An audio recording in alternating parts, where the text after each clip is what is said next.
you are trying to erase black people, and a lot of black people wouldn't mind some of that erasure as long as that black person is Clarence Thomas. A billionaire named Harlan Crow is flying Clarence Thomas all over the world on unreported trips, like an Instagram model, taking Clarence to the Maldives and the beaches and all. Paid for his mama's house, this billionaire. Paid for Clarence Thomas' mama's house. I gotta give it up to billionaires. Billionaires, boy, y'all are relentless. Y'all always come up with something new to buy. Like, just when you think of everything you could buy on Earth, a billionaire will come up with a new thing. Y'all buy space rockets, you bought Twitter. This man bought a Supreme Court justice. Do you understand how rich you have to be to buy a black one on top of that? There's only 2 in stock. And Harlan Crow owns half the inventory. We can all see Clarence Thomas, but he belongs to billionaire Harlan Crow.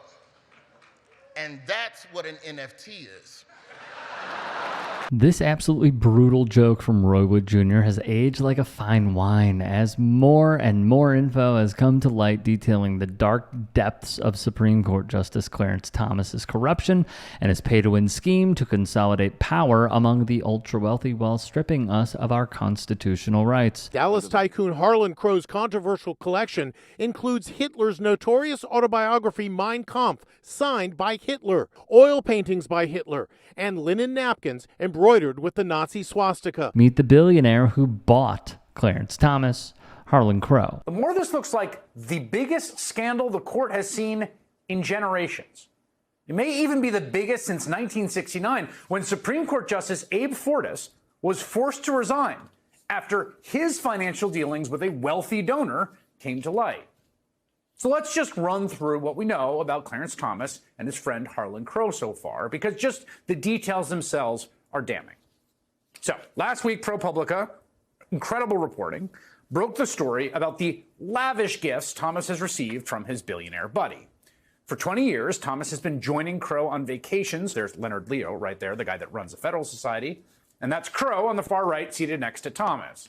Now, crucially, and this is really, really key, Thomas never reported any of this at all on his financial disclosure forms. That appears to be a clear violation of a law passed after the Watergate scandal that requires justices to disclose most gifts. When reports first surfaced last year detailing the yacht rides, including one to Russia in the early 2000s, private jet trips, lavish vacations, and real estate dealings between the two, Thomas went radio silent and let Harlan Crow and the MAGA base run cover for him until he faced enough public pressure to release this frankly insulting statement trying to justify his actions. Early in his tenure on the court, quote, he was advised that this sort of personal hospitality from close personal friends who did not have business before the court was not reportable. But this is just the tip of the iceberg, considering what would eventually come to light. Most recently, in January 2018, we found the justice was flown out there on a private jet, gave a talk to a small dinner of high-dollar Koch donors, people that gave over $1 million,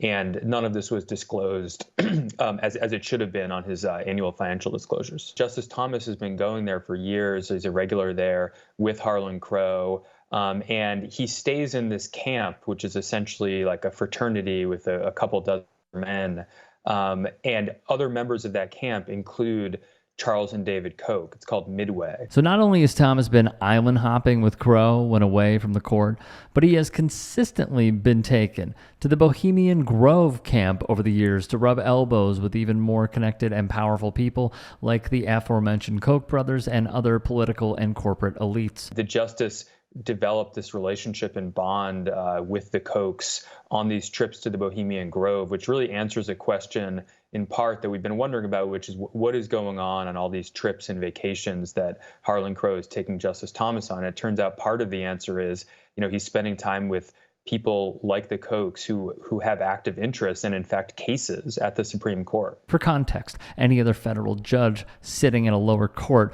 would almost certainly be removed from the bench if they were caught at any political fundraising event, let alone the secretive, elitist, all-men's retreat in the middle of a redwood forest in California with the most powerful people in the country together in one spot. However, since SCOTUS justices have no rigid code of ethics and have no meaningful oversight from Congress or the executive branch, they can get away with selling out our country right under our noses with no consequences. We've had judges who have taken bribes and been impeached for it. We've had judges who have sexually harassed clerks. We've had judges who have engaged in party activity. We've had judges who've owned human beings as enslaved people. So there's nothing magic about being a judge or a justice. I mean, do any of you believe that there's some reason that we shouldn't have an ethics code that binds judicial officers the way we have binding ethics codes on legislative officers or executive officers? Is there any reason? Yeah.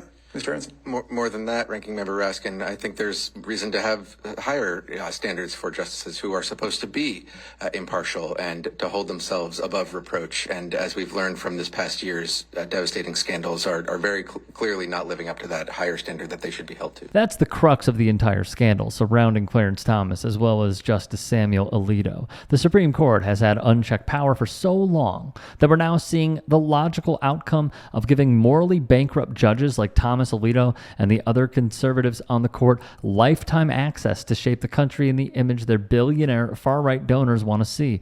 All you need to do is look at this damning poster from Jamie Raskin's staff to put the magnitude of the wealth we're dealing with into perspective. In brand new financial disclosure statements, Supreme Court Justice Clarence Thomas is now acknowledging controversial luxury trips in 2019 paid for by billionaire Harlan Crow. This report today is kind of interesting because he has an amendment to his 2019 report in which he says he had inadvertently omitted a couple of trips, one of which was to Bali with Harlan Crow, and another one was to the Bohemian Grove private club in California, also with Harlan Crow. And just last month, Thomas finally disclosed and admitted to taking trips to Bali and the Bohemian Grove with Crow through an amendment to his 2019 financial disclosure report. The bar all the way on the left. That's it. That's Clarence Thomas. All the other Supreme Court justices are just all those little nubs.